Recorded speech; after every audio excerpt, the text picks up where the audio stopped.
ಓಂ ಶಾಂತಿ. ಶಿವ ತಂದೆಯ ಮಧುರ ಮಹಾವಾಕ್ಯ. ಮುರುಳಿಗೆ ದಿನಾಂಕ 28-3-2024. ಪ್ರಾತಃ ಮುರುಳಿ ಬಾಪ್ದಾದ ಮಧುಬನ. ಮಧುರ ಮಕ್ಕಳೇ, ಇದು ಕಲ್ಯಾಣಕಾರಿ ಪುರುಷೋತ್ತಮ ಸಂಗಮ ಯುಗವಾಗಿದೆ.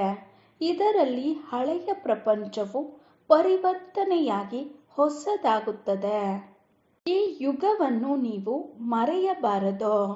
ಮಧುರ ಮಕ್ಕಳೇ, ಇದು ಕಲ್ಯಾಣಕಾರಿ ಪುರುಷೋತ್ತಮ ಸಂಗಮ ಯುಗವಾಗಿದೆ. ಇದರಲ್ಲಿ ಹಳೆಯ ಪ್ರಪಂಚವು ಪರಿವರ್ತನೆಯಾಗಿ ಹೊಸದಾಗುತ್ತದೆ. ಈ ಯುಗವನ್ನು ನೀವು ಮರೆಯಬಾರದು. ಪ್ರಶ್ನೆ: ತಂದೆಯು ಚಿಕ್ಕವರು ದೊಡ್ಡವರು ಎಲ್ಲ ಮಕ್ಕಳನ್ನು ತನ್ನ ಸಮಾನರನ್ನಾಗಿ ಮಾಡುವುದಕ್ಕಾಗಿ ಒಂದು ಪ್ರೀತಿಯ ಶಿಕ್ಷಣವನ್ನು ಕೊಡುತ್ತಾರೆ. ಅದು ಯಾವುದು? ತಂದೆಯು ಚಿಕ್ಕವರು ದೊಡ್ಡವರು ಎಲ್ಲ ಮಕ್ಕಳನ್ನು ತನ್ನ ಸಮಾನರನ್ನಾಗಿ ಮಾಡುವುದಕ್ಕಾಗಿ ಒಂದು ಪ್ರೀತಿಯ ಶಿಕ್ಷಣವನ್ನು ಕೊಡುತ್ತಾರೆ. ಅದು ಯಾವುದು? ಉತ್ತರ: ಮಧುರ ಮಕ್ಕಳೇ, ಈಗ ತಪ್ಪುಗಳನ್ನು ಮಾಡಬೇಡಿ. ಇಲ್ಲಿ ನೀವು ನರನಿಂದ ನಾರಾಯಣರಾಗಲು ಬಂದಿದ್ದೀರಿ. ಅಂದ ಮೇಲೆ ದೈವಿ ಗುಣಗಳನ್ನು ಧಾರಣೆ ಮಾಡಿ ಯಾರಿಗೂ ದುಃಖವನ್ನು ಕೊಡಬಾರದು. ತಪ್ಪುಗಳನ್ನು ಮಾಡುತ್ತೀರೆಂದರೆ ದುಃಖ ಕೊಡುತ್ತೀರಿ. ತಂದೆಯು ಮಕ್ಕಳಿಗೆ ಎಂದೂ ದುಃಖ ಕೊಡುವುದಿಲ್ಲ. ಹಾಗೂ ಅವರು ನಿಮಗೆ ಆದೇಶ ನೀಡುತ್ತಾರೆ, ಮಕ್ಕಳೇ, ನನ್ನೊಬ್ಬನನ್ನೇ ನೆನಪು ಮಾಡಿ ಯೋಗಿಗಳಾಗಿ, ಆಗ ವಿಕರ್ಮ ವಿನಾಶವಾಗಿ ಬಿಡುತ್ತದೆ. ನೀವು ಬಹಳ ಮಧುರರಾಗಿ ಬಿಡುತ್ತೀರಿ. ಓಂ ಶಾಂತಿ. ಯಾವ ಮಕ್ಕಳು ತಮ್ಮನ್ನು ಆತ್ಮನೆಂದು ತಿಳಿದು ಪರಮಪಿತ ಪರಮಾತ್ಮನ ಜೊತೆ ಯೋಗವನ್ನು ಜೋಡಿಸುತ್ತಾರೆಯೋ ಅವರನ್ನು ಸತ್ಯ ಯೋಗಿಗಳೆಂದು ಹೇಳಲಾಗುತ್ತದೆ. ಏಕೆಂದರೆ ತಂದೆಯು ಸತ್ಯವಾಗಿದ್ದಾರಲ್ಲವೇ? ಅಂದಾಗ ನಿಮ್ಮ ಬುದ್ಧಿಯೋಗವು ಸತ್ಯ ತಂದೆಯ ಜೊತೆ ಇದೆ. ಅವರೇನೆಲ್ಲ ತಿಳಿಸುತ್ತಾರೆಯೋ ಅದು ಸತ್ಯವೇ ಆಗಿದೆ. ಯೋಗಿ ಮತ್ತು ಭೋಗಿ ಎರಡು ಪ್ರಕಾರದವರು ಇರುತ್ತಾರೆ. ಭೋಗಿಗಳಲ್ಲಿಯೂ ಅನೇಕ ಪ್ರಕಾರದವರು ಇರುತ್ತಾರೆ. ಯೋಗಿಗಳಲ್ಲಿಯೂ ಅನೇಕ ಪ್ರಕಾರದವರು ಇರುತ್ತಾರೆ. ನಿಮ್ಮ ಯೋಗವು ಒಂದೇ ಪ್ರಕಾರದ್ದಾಗಿದೆ. ಅವರ ಸನ್ಯಾಸವೇ ಬೇರೆಯಾಗಿದೆ. ನಿಮ್ಮ ಸನ್ಯಾಸವೇ ಬೇರೆಯಾಗಿದೆ. ನೀವು ಪುರುಷೋತ್ತಮ ಸಂಗಮ ಯುಗದ ಯೋಗಿಗಳಾಗಿದ್ದೀರಿ. ಮತ್ತೆ ಯಾರಿಗೂ ಸಹ ನಾವು ಪಾವನ ಯೋಗಿಗಳಾಗಿದ್ದೇವೆಯೇ ಅಥವಾ ಪತಿತ ಭೋಗಿಗಳಾಗಿದ್ದೇವೆಯೇ ಎಂಬುದನ್ನು ಅರಿಯಲು ಈ ಯೋಗದ ಬಗ್ಗೆ ಗೊತ್ತೇ ಇಲ್ಲ. ಇದನ್ನು ಸಹ ಮಕ್ಕಳು ತಿಳಿದುಕೊಂಡಿಲ್ಲ. ತಂದೆಯಂತೂ ಎಲ್ಲರನ್ನೂ ಮಗು ಮಗು ಎಂದು ಹೇಳುತ್ತಾರೆ. ಏಕೆಂದರೆ ತಂದೆಗೆ ಗೊತ್ತಿದೆ, ನಾನು ಸರ್ವ ಆತ್ಮಗಳ ಪಿತನಾಗಿದ್ದೇನೆ ಮತ್ತು ನೀವು ಸಹ ಇದನ್ನು ತಿಳಿಯುತ್ತೀರಿ. ನಾವು ಆತ್ಮಗಳೆಲ್ಲರೂ ಪರಸ್ಪರ ಸಹೋದರ ಸಹೋದರರಾಗಿದ್ದೇವೆ. ಅವರು ತಮ್ಮ ತಂದೆಯಾಗಿದ್ದಾರೆ. ನೀವು ತಂದೆಯ ಜೊತೆ ಯೋಗವನ್ನಿಡುವುದರಿಂದ ಪವಿತ್ರರಾಗುತ್ತೀರಿ. ಅವರು ಭೋಗಿಗಳಾಗಿದ್ದಾರೆ, ನೀವು ಯೋಗಿಗಳಾಗಿದ್ದೀರಿ. ತಂದೆಯು ನಿಮಗೆ ತಮ್ಮ ಪರಿಚಯವನ್ನು ಕೊಡುತ್ತಾರೆ. ಇದು ಸಹ ನಿಮಗೆ ತಿಳಿದಿದೆ. ಇದು ಪುರುಷೋತ್ತಮ ಸಂಗಮ ಯುಗವಾಗಿದೆ. ಆದ್ದರಿಂದ ಪುರುಷೋತ್ತಮ ಎಂಬ ಶಬ್ದವನ್ನೆಂದೂ ಮರೆಯಬಾರದು. ಇದು ಪುರುಷೋತ್ತಮರಾಗುವ ಯುಗವಾಗಿದೆ. ಪುರುಷೋತ್ತಮರೆಂದು ಶ್ರೇಷ್ಠ ಮತ್ತು ಪವಿತ್ರ ಮನುಷ್ಯರಿಗೆ ಹೇಳಲಾಗುತ್ತದೆ. ಆ ಶ್ರೇಷ್ಠ ಮತ್ತು ಪವಿತ್ರರು ಈ ಲಕ್ಷ್ಮೀನಾರಾಯಣರಾಗಿದ್ದರು. ಈಗ ನಿಮಗೆ ಸಮಯವೂ ಸಹ ತಿಳಿದಿದೆ. ಈ ಪ್ರಪಂಚವು 5000 ವರ್ಷಗಳ ನಂತರ ಹಳೆಯದಾಗುತ್ತದೆ. ಮತ್ತೆ ಇದನ್ನು ಹೊಸದನ್ನಾಗಿ ಮಾಡಲು ತಂದೆಯು ಬರುತ್ತಾರೆ. ಈಗ ನಾವು ಸಂಗಮಯುಗಿ ಬ್ರಾಹ್ಮಣ ಕುಲದವರಾಗಿದ್ದೇವೆ. ಶ್ರೇಷ್ಠಾತಿ ಶ್ರೇಷ್ಠ ಬ್ರಾಹ್ಮಣನಾಗಿದ್ದಾರೆ. ಆದರೆ ಬ್ರಹ್ಮನನ್ನು ಶರೀರಧಾರಿಯಾಗಿ ತೋರಿಸುತ್ತಾರೆ. ಶಿವ ತಂದೆಯಂತೂ ಅಶರೀರಿಯಾಗಿದ್ದಾರೆ. ಮಕ್ಕಳು ಇದನ್ನು ಅರಿತುಕೊಂಡಿದ್ದೀರಿ. ಅಶರೀರಿ ಮತ್ತು ಶರೀರಧಾರಿಗಳ ಮಿಲನವಾಗುತ್ತದೆ. ಅವರಿಗೆ ನೀವು ತಂದೆ ಎಂದು ಹೇಳುತ್ತೀರಿ. ಇದು ವಿಚಿತ್ರವಾದ ಪಾತ್ರವಾಗಿದೆಯಲ್ಲವೇ? ಇವರ ಗಾಯನವೂ ಇದೆ, ಮಂದಿರವೂ ಇದೆ. ಕೆಲವರು ಕೆಲವು ರೀತಿಯಿಂದ ರಥವನ್ನು ಶೃಂಗರಿಸುತ್ತಾರೆ. ಇದನ್ನು ಸಹ ತಂದೆಯು ತಿಳಿಸುತ್ತಾರೆ. ಬಹಳ ಜನ್ಮಗಳ ಅಂತಿಮ ಜನ್ಮದಲ್ಲಿಯೂ ಅಂತಿಮದಲ್ಲಿ ನಾನು ಪ್ರವೇಶ ಮಾಡುತ್ತೇನೆ. ತಂದೆಯು ಎಷ್ಟು ಸ್ಪಷ್ಟವಾಗಿ ತಿಳಿಸುತ್ತಾರೆ. ಮೊಟ್ಟ ಮೊದಲು ಭಗವಾನುವಾಚ ಎಂದು ಹೇಳಬೇಕಾಗುತ್ತದೆ. ನಾನು ಬಹಳ ಜನ್ಮಗಳ ಅಂತ್ಯದಲ್ಲಿ ಎಲ್ಲ ರಹಸ್ಯವನ್ನು ಮಕ್ಕಳಿಗೆ ತಿಳಿಸುತ್ತೇನೆ. ಮತ್ಯಾರೂ ಅರಿತುಕೊಳ್ಳುವುದಕ್ಕೆ ಸಾಧ್ಯವಿಲ್ಲ. ನೀವು ಮಕ್ಕಳೂ ಸಹ ಕೆಲವೊಮ್ಮೆ ಮರೆತು ಹೋಗುತ್ತೀರಿ. ಪುರುಷೋತ್ತಮ ಶಬ್ದವನ್ನು ಬರೆಯುವುದರಿಂದ ಈ ಪುರುಷೋತ್ತಮ ಯುಗವೇ ಕಲ್ಯಾಣಕಾರಿ ಯುಗವಾಗಿದೆ ಎಂದು ತಿಳಿಯುತ್ತಾರೆ. ಒಂದು ವೇಳೆ ಯುಗವು ನೆನಪಿದ್ದರೆ ನಾವೀಗ ಹೊಸ ಪ್ರಪಂಚಕ್ಕಾಗಿ ಪರಿವರ್ತನೆಯಾಗುತ್ತಿದ್ದೇವೆ ಎಂಬುದನ್ನು ತಿಳಿಯುತ್ತಾರೆ. ಹೊಸ ಪ್ರಪಂಚದಲ್ಲಿ ದೇವತೆಗಳಿರುತ್ತಾರೆ. ಈಗ ನಿಮಗೆ ಯುಗಗಳ ಬಗ್ಗೆಯೂ ಅರ್ಥವಾಗಿದೆ. ತಂದೆಯು ತಿಳಿಸಿಕೊಡುತ್ತಾರೆ, ಮಧುರ ಮಕ್ಕಳೇ, ಸಂಗಮ ಯುಗವನ್ನೆಂದು ಮರೆಯಬಾರದು. ಇದನ್ನು ಮರೆಯುವುದರಿಂದ ಪೂರ್ಣ ಜ್ಞಾನವೇ ಮರೆತು ಹೋಗುತ್ತದೆ. ನೀವು ಮಕ್ಕಳಿಗೆ ಗೊತ್ತಿದೆ, ನಾವೀಗ ಪರಿವರ್ತನೆಯಾಗುತ್ತಿದ್ದೇವೆ. ಹಳೆಯ ಪ್ರಪಂಚವೂ ಸಹ ಬದಲಾಗಿ ಹೊಸದಾಗುತ್ತದೆ. ತಂದೆಯು ಬಂದು ಜಗತ್ತನ್ನು ಪರಿವರ್ತನೆ ಮಾಡುತ್ತಾರೆ, ಮಕ್ಕಳನ್ನು ಪರಿವರ್ತನೆ ಮಾಡುತ್ತಾರೆ. ಮಕ್ಕಳೇ ಮಕ್ಕಳೇ ಎಂದು ಎಲ್ಲರಿಗೂ ಹೇಳುತ್ತಾರೆ. ಇಡೀ ಪ್ರಪಂಚದ ಎಲ್ಲ ಆತ್ಮಗಳು ಸಹ ಮಕ್ಕಳಾಗಿದ್ದಾರೆ. ಎಲ್ಲರ ಪಾತ್ರವೂ ಈ ಡ್ರಾಮಾದಲ್ಲಿದೆ. ಚಕ್ರವನ್ನು ಸಹ ಸಿದ್ಧ ಮಾಡಬೇಕಾಗಿದೆ. ಪ್ರತಿಯೊಬ್ಬರೂ ತಮ್ಮ ತಮ್ಮ ಧರ್ಮ ಸ್ಥಾಪನೆ ಮಾಡುತ್ತಾರೆ. ಈ ದೇವಿ ದೇವತಾ ಧರ್ಮವನ್ನು ತಂದೆಯ ವಿನಃ ಯಾರೂ ಸ್ಥಾಪನೆ ಮಾಡಲು ಸಾಧ್ಯವಿಲ್ಲ. ಈ ಧರ್ಮವನ್ನು ಬ್ರಹ್ಮಾರವರು ಸ್ಥಾಪನೆ ಮಾಡುವುದಿಲ್ಲ. ಹೊಸ ಪ್ರಪಂಚದಲ್ಲಿ ದೇವಿ ದೇವತಾ ಧರ್ಮವಿರುತ್ತದೆ. ಹಳೆಯ ಪ್ರಪಂಚದಲ್ಲಿ ಎಲ್ಲರೂ ಮನುಷ್ಯರಿದ್ದಾರೆ. ಅಲ್ಲಿ ದೇವಾದಿ ದೇವತೆಗಳಿರುತ್ತಾರೆ. ದೇವತೆಗಳು ಪವಿತ್ರರಾಗಿರುತ್ತಾರೆ. ಅಲ್ಲಿ ರಾವಣ ರಾಜ್ಯವೇ ಇರುವುದಿಲ್ಲ. ಈಗ ತಂದೆಯು ಮಕ್ಕಳಿಗೆ ರಾವಣನ ಮೇಲೆ ವಿಜಯ ಪ್ರಾಪ್ತಿ ಮಾಡಿಸುತ್ತಾರೆ. ರಾವಣನ ಮೇಲೆ ವಿಜಯ ಪ್ರಾಪ್ತಿಯಾಗುತ್ತಿದ್ದಂತೆಯೇ ರಾಮರಾಜ್ಯವು ಪ್ರಾರಂಭವಾಗಿ ಬಿಡುತ್ತದೆ. ರಾಮರಾಜ್ಯವೆಂದು ಹೊಸ ಪ್ರಪಂಚಕ್ಕೂ ಮತ್ತು ರಾವಣ ರಾಜ್ಯವೆಂದು ಹಳೆಯ ಪ್ರಪಂಚಕ್ಕೂ ಹೇಳಲಾಗುತ್ತದೆ. ಆ ರಾಮರಾಜ್ಯವು ಹೇಗೆ ಸ್ಥಾಪನೆಯಾಗುತ್ತದೆ ಎಂಬುದನ್ನು ಸಹ ನೀವು ಮಕ್ಕಳ ವಿನಃ ಯಾರೂ ತಿಳಿದಿಲ್ಲ. ರಚಯಿತ ತಂದೆಯೋ ಕುಳಿತು ನೀವು ಮಕ್ಕಳಿಗೆ ರಚನೆಯ ರಹಸ್ಯವನ್ನು ತಿಳಿಸುತ್ತಾರೆ. ತಂದೆಯು ರಚಯಿತ ಬೀಜರೂಪರಾಗಿದ್ದಾರೆ. ಬೀಜಕ್ಕೆ ವೃಕ್ಷಪತಿ ಎಂದು ಹೇಳಲಾಗುತ್ತದೆ. ಆದರೆ ಅದು ಜಡ ಬೀಜವಾಗಿದೆ. ಆ ಬೀಜಕ್ಕೆ ಈ ರೀತಿ ತಿಳಿಯುವುದಿಲ್ಲ. ಬೀಜದಿಂದಲೇ ಪೂರ್ಣ ವೃಕ್ಷವು ಬರುತ್ತದೆ ಎಂದು ನಿಮಗೆ ಗೊತ್ತಿದೆ. ಇಡೀ ವಿಶ್ವದ ಎಷ್ಟು ದೊಡ್ಡ ವೃಕ್ಷವಾಗಿದೆ. ಅದು ಜಡ ವೃಕ್ಷ. ಇದು ಚೈತನ್ಯವಾಗಿದೆ. ಸತ್ ಚಿತ್ ಆನಂದ ಸ್ವರೂಪ ಮನುಷ್ಯ ಸೃಷ್ಟಿಯ ಬೀಜರೂಪ ತಂದೆಯಾಗಿದ್ದಾರೆ. ಅವರಿಂದ ಎಷ್ಟು ದೊಡ್ಡ ವೃಕ್ಷವು ಬರುತ್ತದೆ. ಮಾದರಿಯನ್ನಂತೂ ಚಿಕ್ಕದಾಗಿ ಮಾಡುತ್ತಾರೆ. ಮನುಷ್ಯ ಸೃಷ್ಟಿಯ ವೃಕ್ಷವು ಎಲ್ಲದಕ್ಕಿಂತ ದೊಡ್ಡದಾಗಿದೆ. ಶ್ರೇಷ್ಠಾತಿ ಶ್ರೇಷ್ಠ ತಂದೆಯು ಜ್ಞಾನಪೂರ್ಣರಾಗಿದ್ದಾರೆ. ಹೇಗೆ ಆ ವೃಕ್ಷಗಳ ಜ್ಞಾನವು ಅನೇಕರಿಗಿರುತ್ತದೆ. ಆದರೆ ಈ ಮನುಷ್ಯ ವೃಕ್ಷದ ಜ್ಞಾನವನ್ನು ಒಬ್ಬ ತಂದೆಯೇ ಕೊಡುತ್ತಾರೆ. ಈಗ ತಂದೆಯು ನಿಮ್ಮ ಬುದ್ಧಿಯನ್ನು ಹದ್ದಿನಿಂದ ಬದಲಾಯಿಸಿ ಬೇಹದ್ದಿನ ಬುದ್ಧಿಯನ್ನು ಕೊಟ್ಟಿದ್ದಾರೆ.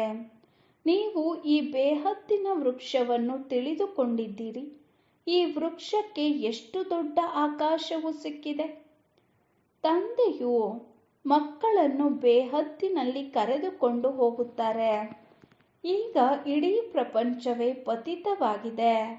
ಇಡೀ ಸೃಷ್ಟಿಯೇ ಹಿಂಸಕವಾಗಿದೆ. ಒಬ್ಬರು ಇನ್ನೊಬ್ಬರನ್ನು ಹಿಂಸೆ ಮಾಡುವವರಾಗಿದ್ದಾರೆ. ಈಗ ನೀವು ಮಕ್ಕಳಿಗೆ ಜ್ಞಾನವು ಸಿಕ್ಕಿದೆ.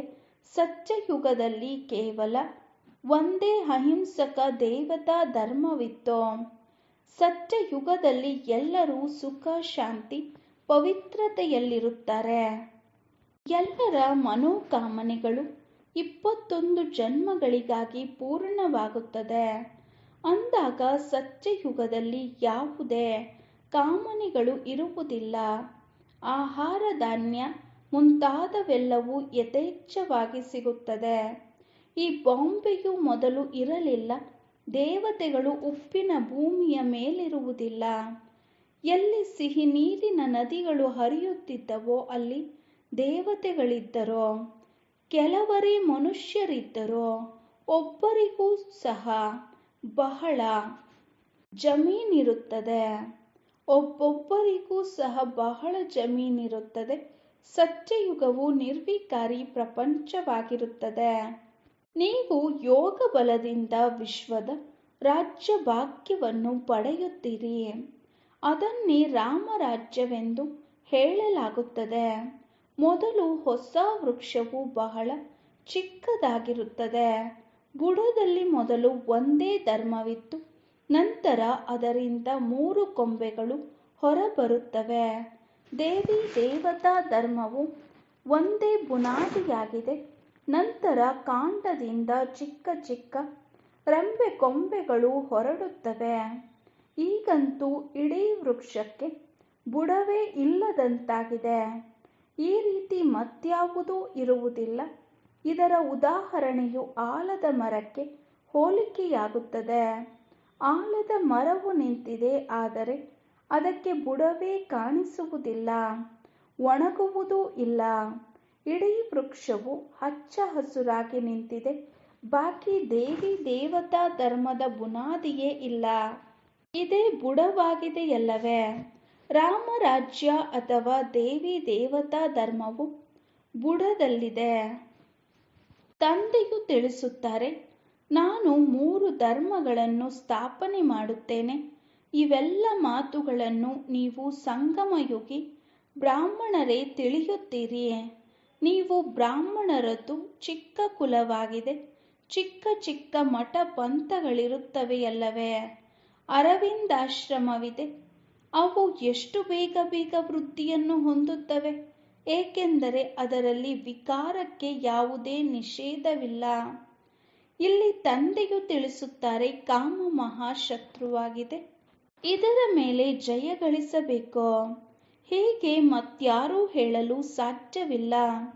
ಇಲ್ಲವೆಂದರೆ ಅವರ ಬಳಿಯೂ ಸಹ ಏರುಪೇರಾಗಿ ಬಿಡುತ್ತದೆ. ಇಲ್ಲಂತೂ ಇರುವುದೇ ಪತಿತ ಮನುಷ್ಯರು. ಆದ್ದರಿಂದ ಪಾವನರಾಗುವ ಮಾತುಗಳನ್ನೇ ಕೇಳುವುದಿಲ್ಲ. ಆದ್ದರಿಂದ ವಿಕಾರವಿಲ್ಲದೆ ಮಕ್ಕಳು ಹೇಗೆ ಜನಿಸುತ್ತಾರೆಂದು ಕೇಳುತ್ತಾರೆ. ಪಾಪ, ಅವರದೇನೂ ದೋಷವಿಲ್ಲ.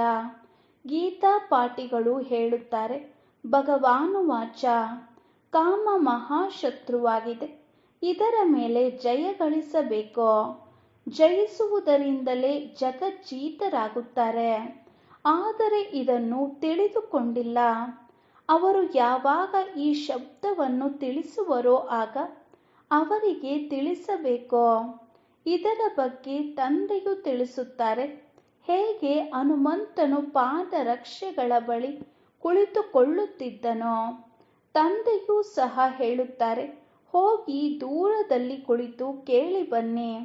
ಮತ್ತೆ ಯಾವಾಗ ಈ ಶಬ್ದವನ್ನು ಹೇಳುವರೋ ಆಗ ಕೇಳಿ. ಇದರ ರಹಸ್ಯವೇನು? ಜಗಜ್ಜೀತರಂತೂ ದೇವತೆಗಳಾಗಿದ್ದರು. ದೇವತೆಗಳಾಗಲು ಈ ವಿಕಾರಗಳನ್ನು ಬಿಡಬೇಕಾಗಿದೆ. ಇದನ್ನೂ ಸಹ ನೀವು ಹೇಳಬಹುದು. ಏಕೆಂದರೆ ನಿಮಗೆ ಗೊತ್ತಿದೆ, ಈಗ ರಾಮರಾಜ್ಯದ ಸ್ಥಾಪನೆ ಮಾಡಲಾಗುತ್ತಿದೆ. ನೀವೇ ಮಹಾವೀರರಾಗಿದ್ದೀರಿ. ಇದರಲ್ಲಿ ಭಯ ಪಡುವ ಮಾತಿಲ್ಲ. ಬಹಳ ಪ್ರೀತಿಯಿಂದ ಕೇಳಬೇಕು, ಸ್ವಾಮೀಜಿ, ಈ ವಿಕಾರಗಳ ಮೇಲೆ ಜಯ ಗಳಿಸುವುದರಿಂದ ವಿಶ್ವದ ಮಾಲೀಕರಾಗುತ್ತೀರಿ ಎಂದು ತಾವು ಹೇಳಿದಿರಿ. ಆದರೆ ಹೇಗೆ ಪವಿತ್ರರಾಗುವುದು ಎಂಬ ಮಾತನ್ನಂತೂ ತಾವು ತಿಳಿಸಲಿಲ್ಲ. ಈಗ ನೀವು ಮಕ್ಕಳು ಪವಿತ್ರತೆಯಲ್ಲಿರುವ ಮಹಾವೀರರಾಗಿದ್ದೀರಿ. ಮಹಾವೀರರೇ ವಿಜಯಮಾಲೆಯಲ್ಲಿ ಪೋಣಿಸಲ್ಪಡುತ್ತಾರೆ. ಮನುಷ್ಯರ ಕಿವಿಗಳಂತೂ ಅಸತ್ಯ ಮಾತುಗಳನ್ನೇ ಕೇಳುವುದರಿಂದ ಸಿಕ್ಕಿಕೊಂಡಿದೆ. ನಿಮಗೆ ಈಗ ಅಸತ್ಯ ಮಾತುಗಳನ್ನು ಕೇಳುವುದು ಇಷ್ಟವಾಗುವುದಿಲ್ಲ. ಸತ್ಯ ಮಾತುಗಳು ನಿಮ್ಮ ಕಿವಿಗಳಿಗೆ ಇಷ್ಟವಾಗುತ್ತದೆ. ಕೆಟ್ಟದ್ದನ್ನು ಕೇಳಬಾರದು. ಮನುಷ್ಯರನ್ನು ಅವಶ್ಯಕವಾಗಿ ಜಾಗೃತರನ್ನಾಗಿ ಮಾಡಬೇಕಾಗಿದೆ. ಭಗವಂತನು ತಿಳಿಸುತ್ತಾರೆ, ಪವಿತ್ರರಾಗಿ. ಸತ್ಯಯುಗದಲ್ಲಿ ಎಲ್ಲರೂ ಪವಿತ್ರರಾಗಿದ್ದರು. ಈಗ ಎಲ್ಲರೂ ಅಪವಿತ್ರರಾಗಿದ್ದಾರೆ. ಈ ರೀತಿ ತಿಳಿಸಬೇಕು. ಹೇಳಿ, ನಮ್ಮ ಬಳಿ ಸತ್ಸಂಗಗಳು ಇವೆ. ನಮ್ಮ ಬಳಿ ಇರುವ ಸತ್ಸಂಗದಲ್ಲಿ ಕಾಮ ಮಹಾಶತ್ರು ಎಂದು ತಿಳಿಸಲಾಗುತ್ತದೆ. ಈಗ ಪವಿತ್ರರಾಗಬೇಕೆಂದರೆ ಒಂದು ಯುಕ್ತಿಯಿಂದ ನಡೆಯಿರಿ. ತಮ್ಮನ್ನು ಆತ್ಮನೆಂದು ತಿಳಿದು ಸಹೋದರ ಸಹೋದರ ದೃಷ್ಟಿಯನ್ನು ಪಕ್ಕಾ ಮಾಡಿಕೊಳ್ಳಿ. ನೀವು ಮಕ್ಕಳು ತಿಳಿದುಕೊಂಡಿದ್ದೀರಿ, ಮೊಟ್ಟ ಮೊದಲು ಈ ಭಾರತವು ಸಂಪದ್ಭರಿತವಾದ ಖಂಡವಾಗಿತ್ತು. ಈಗ ಖಾಲಿಯಾಗಿರುವ ಕಾರಣ ಹಿಂದೂಸ್ತಾನ ಎಂಬ ಹೆಸರನ್ನು ಇಟ್ಟು ಬಿಟ್ಟಿದ್ದಾರೆ. ಮೊದಲು ಭಾರತವು ಆಸ್ತಿ, ಅಂತಸ್ತು, ಪವಿತ್ರತೆ, ಸುಖ, ಶಾಂತಿ ಎಲ್ಲದರಿಂದ ಸಂಪನ್ನವಾಗಿತ್ತು. ಈಗ ದುಃಖದಿಂದ ತುಂಬಿದೆ. ಆದ್ದರಿಂದ ಹೇ ದುಃಖಹರ್ತ ಸುಖಕರ್ತನೆಂದು ಕರೆಯುತ್ತಾರೆ. ನೀವು ತಂದೆಯಿಂದ ಎಷ್ಟು ಖುಷಿಯಿಂದ ಓದುತ್ತೀರಿ. ಇಂತಹ ಬೇಹದ್ದಿನ ತಂದೆಯಿಂದ ಬೇಹದ್ದಿನ ಸುಖದ ಆಸ್ತಿಯನ್ನು ಪಡೆಯದೇ ಇರುವವರು ಯಾರಾದರೂ ಇರುವರೇ? ಮೊದಲು ತಂದೆಯನ್ನು ಅರಿತುಕೊಳ್ಳಬೇಕು. ತಂದೆಯನ್ನೇ ಅರಿತುಕೊಳ್ಳದಿದ್ದರೆ ಯಾವುದೇ ರಹಸ್ಯವೂ ಬುದ್ಧಿಯಲ್ಲಿ ಬರುವುದೇ ಇಲ್ಲ. ಅಂದಾಗ ಬೇಹದ್ದಿನ ತಂದೆಯು ಬೇಹದ್ದಿನ ಆಸ್ತಿಯನ್ನು ಕೊಡುತ್ತಾರೆ. ಈ ನಿಶ್ಚಯವು ಕುಳಿತುಕೊಂಡಾಗಲೇ ಮುಂದುವರಿಯುತ್ತೀರಿ. ಮಕ್ಕಳೇ, ತಂದೆಯೊಂದಿಗೆ ಯಾವುದೇ ಪ್ರಶ್ನೆಯನ್ನು ಕೇಳುವ ಅವಶ್ಯಕತೆ ಇಲ್ಲ. ಏಕೆಂದರೆ ತಂದೆಯು ಪತಿತ ಪಾವನನಾಗಿದ್ದಾರೆ. ಅವರನ್ನು ನೆನಪು ಮಾಡುತ್ತೀರಿ. ಅವರ ನೆನಪಿನಿಂದಲೇ ನೀವು ಪಾವನರಾಗುತ್ತೀರಿ ಮತ್ತು ನನ್ನನ್ನು ಕರೆದದ್ದು ಸಹ ಇದಕ್ಕಾಗಿಯೇ. ಜೀವನ್ಮುಕ್ತಿಯು ಸೆಕೆಂಡಿನದ್ದಾಗಿದೆ. ಆದರೂ ಸಹ ನೆನಪಿನ ಯಾತ್ರೆಯು ಸಮಯ ತೆಗೆದುಕೊಳ್ಳುತ್ತದೆ. ಮುಖ್ಯವಾಗಿ ನೆನಪಿನ ಯಾತ್ರೆಯಲ್ಲಿಯೇ ವಿಘ್ನಗಳು ಬರುತ್ತವೆ. ಅರ್ಧ ಕಲ್ಪ ದೇಹಾಭಿಮಾನದಲ್ಲಿದ್ದಿರಿ. ಈಗ ಒಂದು ಜನ್ಮ ದೇಹಿ ಅಭಿಮಾನಿಯಾಗುವುದರಲ್ಲಿಯೇ ಪರಿಶ್ರಮವಿದೆ. ಬ್ರಹ್ಮ ತಂದೆಗಾಗಿ ಬಹಳ ಸಹಜವಾಗಿದೆ. ನೀವು ಬಾಪ್ದಾದ ಎಂದು ಕರೆಯುತ್ತೀರಿ. ಇದನ್ನು ಸಹ ಇವರು ತಿಳಿಯುತ್ತಾರೆ. ತಂದೆಯ ಸವಾರಿಯು ನನ್ನ ತಲೆಯ ಮೇಲಿದೆ. ನಾನು ಅವರ ಮಹಿಮೆಯನ್ನು ಬಹಳ ಮಾಡುತ್ತೇನೆ, ತುಂಬ ಪ್ರೀತಿ ಮಾಡುತ್ತೇನೆ. ಬಾಬಾ, ತಾವು ಎಷ್ಟೊಂದು ಮಧುರವಾಗಿದ್ದೀರಿ. ನಮಗೆ ಕಲ್ಪ ಕಲ್ಪವೂ ಎಷ್ಟೊಂದು ಕಲಿಸಿಕೊಡುತ್ತೀರಿ. ಆದರೆ ಅರ್ಧ ಕಲ್ಪ ತಮ್ಮನ್ನು ನೆನಪೇ ಮಾಡುವುದಿಲ್ಲ. ಈಗಂತೂ ಬಹಳ ನೆನಪು ಮಾಡುತ್ತೇವೆ. ನೆನ್ನೆಯ ದಿನ ಏನೂ ಜ್ಞಾನವಿರಲಿಲ್ಲ. ಯಾರ ಪೂಜೆ ಮಾಡುತ್ತಿದ್ದೇವೆಯೋ ನಾವೇ ಆ ರೀತಿಯಾಗುತ್ತೇವೆ ಎಂಬುದು ಗೊತ್ತಿರಲಿಲ್ಲ. ಈಗಂತೂ ಆಶ್ಚರ್ಯವೆನಿಸುತ್ತದೆ. ಯೋಗಿಗಳಾಗುವುದರಿಂದ ಮತ್ತೆ ಈ ದೇವಿ ದೇವತೆಗಳಾಗಿ ಬಿಡುತ್ತೀರಿ. ಎಲ್ಲ ಮಕ್ಕಳು ಸಹ ನನ್ನವರೇ ಆಗಿದ್ದಾರೆ. ಈ ಬಾಬಾರವರು ಬಹಳ ಪ್ರೀತಿಯಿಂದ ಮಕ್ಕಳನ್ನು ಸಂಪಾಲನೆ ಮಾಡುತ್ತಾರೆ. ಇವರು ಪಾಲನೆ ಮಾಡುತ್ತಾರೆ. ಇವರು ಸಹ ನರನಿಂದ ನಾರಾಯಣ ಆಗುತ್ತಾರೆ. ಇಲ್ಲಿ ನೀವು ಬಂದಿರುವುದೇ ದೇವತೆಯಾಗಲು ಅಂದಾಗ ಎಷ್ಟೊಂದು ತಿಳಿಸುತ್ತೇನೆ. ಮಕ್ಕಳೇ, ತಂದೆಯನ್ನು ನೆನಪು ಮಾಡಿ ದೈವಿ ಗುಣಗಳನ್ನು ಧಾರಣೆ ಮಾಡಿ ಆಹಾರ ಪದಾರ್ಥಗಳ ವ್ರತವನ್ನಿಡಿ. ಮಾಡುವುದಿಲ್ಲವೆಂದರೆ ಬಹುಶಃ ಇನ್ನೂ ಸಮಯವಿದೆ ಎಂದು ತಿಳಿಯುತ್ತೇನೆ. ಒಂದಲ್ಲ ಒಂದು ತಪ್ಪುಗಳು ಆಗುತ್ತಿರುತ್ತವೆ. ಆದ್ದರಿಂದ ಹಿರಿಯರು ಕಿರಿಯರು ಎಲ್ಲ ಮಕ್ಕಳಿಗೂ ಪ್ರೀತಿಯಿಂದ ತಿಳಿಸುತ್ತೇನೆ. ಮಕ್ಕಳೇ, ತಪ್ಪುಗಳನ್ನು ಮಾಡಬಾರದು. ಯಾರಿಗೂ ದುಃಖ ಕೊಡಬಾರದು. ತಪ್ಪು ಮಾಡುತ್ತೀರೆಂದರೆ ದುಃಖ ಕೊಡುತ್ತೀರೆಂದರ್ಥ. ತಂದೆಯೂ ಸಹ ಎಂದೂ ದುಃಖವನ್ನು ಕೊಡುವುದಿಲ್ಲ. ಅವರಂತೂ ಸೂಚನೆ ನೀಡುತ್ತಾರೆ, ನನ್ನೊಬ್ಬನನ್ನೇ ನೆನಪು ಮಾಡಿದರೆ ವಿಕರ್ಮಗಳು ವಿನಾಶವಾಗುತ್ತವೆ. ಬಹಳ ಮಧುರರಾಗಿರುತ್ತೀರಿ. ಇಂತಹ ಮಧುರರಾಗಬೇಕು. ದೈವಿ ಗುಣಗಳನ್ನು ಧಾರಣೆ ಮಾಡಬೇಕಾಗಿದೆ ಮತ್ತು ಪವಿತ್ರರೂ ಆಗಬೇಕು. ಇಲ್ಲಿ ಅಪವಿತ್ರರು ಬರಲು ಅನುಮತಿ ಇಲ್ಲ. ಕೆಲವೊಮ್ಮೆ ಬರಲು ಬಿಡಬೇಕಾಗುತ್ತದೆ. ಅದು ಈಗ. ಯಾವಾಗ ಬಹಳ ವೃದ್ಧಿಯಾಗುವುದೋ ಆಗ. ಇದು ಶಾಂತಿಯ ಶಿಖರವಾಗಿದೆ, ಪವಿತ್ರತೆಯ ಶಿಖರವಾಗಿದೆ ಎಂದು ಹೇಳುತ್ತಾರೆ. ತಮ್ಮನ್ನು ಆತ್ಮನೆಂದು ತಿಳಿದು ತಂದೆಯ ನೆನಪಿನಲ್ಲಿರುವುದು ಉನ್ನತ ಶಕ್ತಿಯಾಗಿದೆ. ಸತ್ಯಯುಗದಲ್ಲಿ ಬಹಳ ಶಾಂತಿ ಇರುತ್ತದೆ. ಅರ್ಧ ಕಲ್ಪ ಯಾವುದೇ ಜಗಳ ಕಲಹಗಳು ಇರುವುದಿಲ್ಲ. ಇಲ್ಲಿ ಎಷ್ಟೊಂದು ಜಗಳವಾಗುತ್ತದೆ. ಆದ್ದರಿಂದ ಶಾಂತಿ ಇರಲು ಸಾಧ್ಯವಿಲ್ಲ.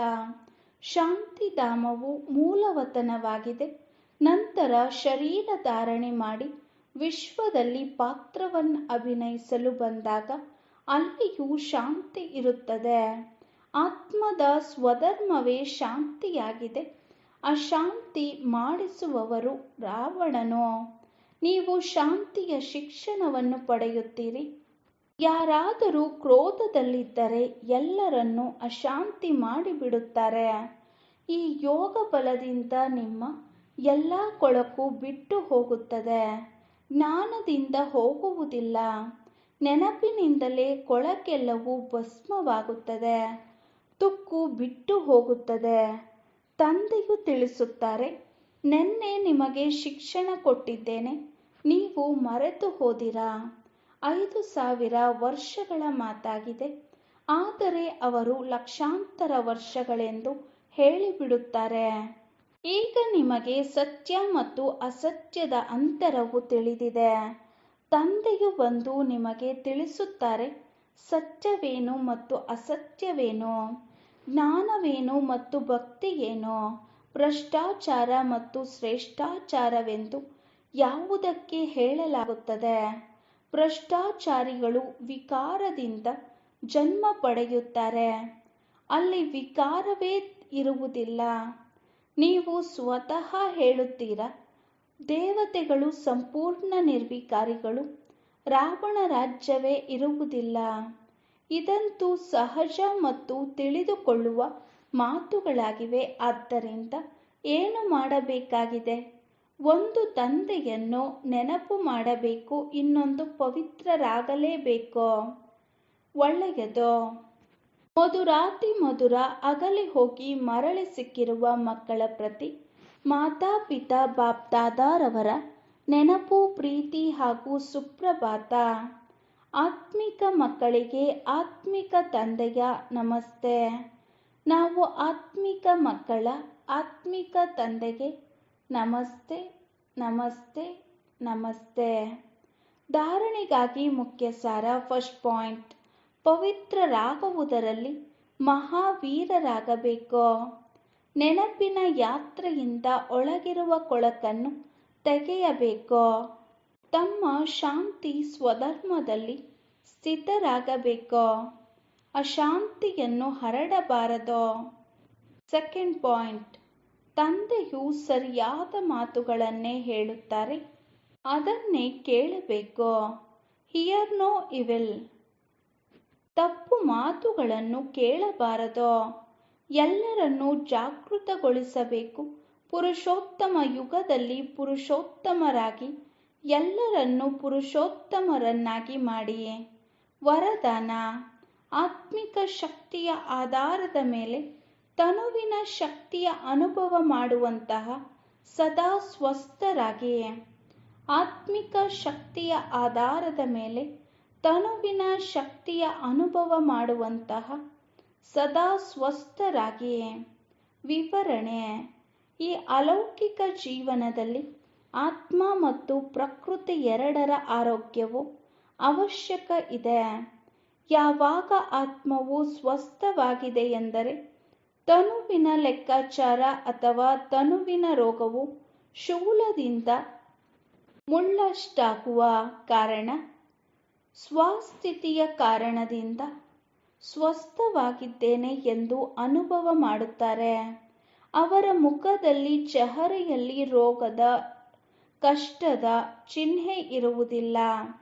ಕರ್ಮಭೋಗದ ವರ್ಣನೆಗೆ ಬದಲಾಗಿ ಕರ್ಮಯೋಗದ ಸ್ಥಿತಿಯ ವರ್ಣನೆಯನ್ನು ಮಾಡುತ್ತಾರೆ. ಅವರು ಪರಿವರ್ತನಾ ಶಕ್ತಿಯಿಂದ ಕಷ್ಟವನ್ನು ಸಂತುಷ್ಟತೆಯಲ್ಲಿ ಪರಿವರ್ತನೆ ಮಾಡಿ ಸಂತುಷ್ಟರಾಗಿರುತ್ತಾರೆ ಮತ್ತು ಸಂತುಷ್ಟತೆಯ ಪ್ರಕಂಪನಗಳನ್ನು ಹರಡಿಸುತ್ತಾರೆ. ಸ್ಲೋಗನ್: ಹೃದಯದಿಂದ ತನುವಿನಿಂದ ಪರಸ್ಪರದ ಪ್ರೀತಿಯಿಂದ ಸೇವೆಯನ್ನು ಮಾಡುತ್ತೀರೆಂದರೆ ಸಫಲತೆಯು ನಿಶ್ಚಿತವಾಗಿ ಸಿಗುತ್ತದೆ. ಹೃದಯದಿಂದ ತನುವಿನಿಂದ ಪರಸ್ಪರದ ಪ್ರೀತಿಯಿಂದ ಸೇವೆಯನ್ನು ಮಾಡುತ್ತೀರೆಂದರೆ ಸಫಲತೆಯು ನಿಶ್ಚಿತವಾಗಿ ಸಿಗುತ್ತದೆ. ಓಂ ಶಾಂತಿ.